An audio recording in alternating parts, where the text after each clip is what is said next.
This book hit me really differently reading this in my 60s than it had done when I was in my 40s. And that actually really surprised me. And a lot of that had to do with when I was watching those first episodes of Mad Men, and I found that male dominance and misogyny really confronting. I had to go and ask my mum's best friend, is this what it was like for you women then? And she said, yeah. And I'm like, oh my God, how did you cope?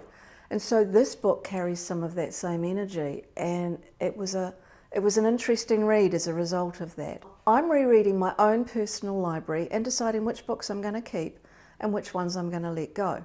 And today's book is That Certain Age by Elizabeth Buchan. So before we get started, I need to admit to a bit of a snafu. I've already recorded this once before and sent the book off to the little neighbourhood fence post library box. And then I realised I had a major technical problem with it, technicalities not being my good suit. And so I'm re-recording this. I've moved out of my previous house. I'm now digital nomading. Most of my books are in storage. I have about 2 boxes with me, and not that one anymore because it's gone. Big fat fail in the Susan department.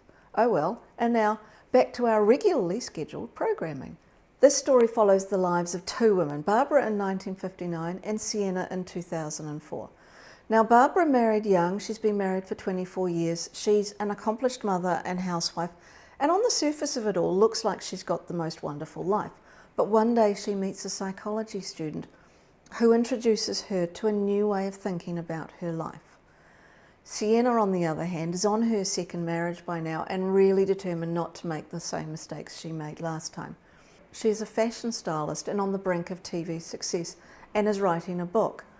And the complication in her life is that her husband really wants to have a baby, and she's not actually sure she wants to take that path. The novel follows both women as they navigate how their choices and their errors shape their relationships. Now, this is not a romance, it's a study of relationships through 2 very different generations of women. Barbara's storyline in particular offers a very clear window as to what it would have been like to have been a woman in the 1950s and 60s.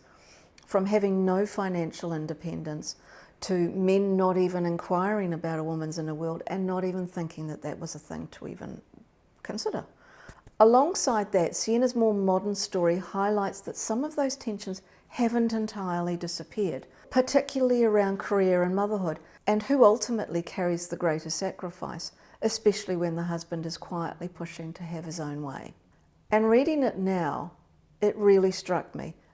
A lot to do with that confronting energy I mentioned earlier. I mean, I was growing up as a child in that era, so it would have been around me, but I was too young to be aware of it. When I first read this, I was in my early 40s, so I kind of took this more at face value. And I didn't even think about comparing myself to Sienna, who was having to deal with a husband who was having raging baby lust. But now, reading it 20 years later, having taken a very different path from what I assumed I was going to take at that time, I now find myself responding to it in a very different way. And it completely shone a mirror into the fact that my attitudes have completely changed over the last 20 years. And so for me, this is one of the gifts of rereading a book over a lifetime. We change, and so our reactions to books change. And I would never have realised that that was a thing. I always thought once you loved a book, you stayed loving it, but no. So do I need to read it again? No, absolutely not. I've taken what I needed from it, and it has found its way to a new owner already because it's not in the box anymore.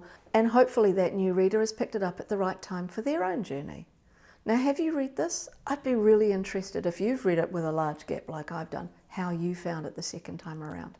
And I'll see you next time.